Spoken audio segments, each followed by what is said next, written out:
నమస్కారం ఈటీవీ 360కి స్వాగతం. ముందుగా ప్రధానాంశాలు. భరత జాతి అమరావతిని చూసి గర్వపడాలి, ప్రపంచం మెచ్చేలా నిర్మిస్తామన్న చంద్రబాబు.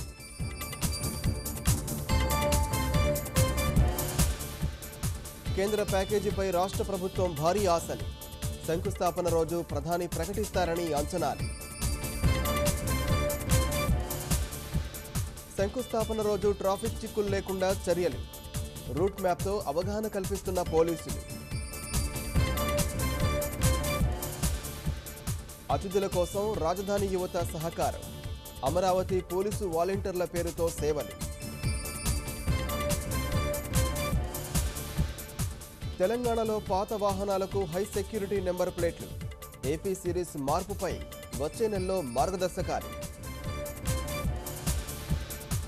బీహార్ ఎన్నికల్లో మంట పుట్టిస్తున్న పప్పుల ధరలు, కారకులు మీరంటూ కూటముల మధ్య వాగ్బాణాలు. నేటితో ముగియనున్న శ్రీవారి వాహన సేవలు, స్వర్ణరథంపై ఊరేగుతున్న స్వామివారు.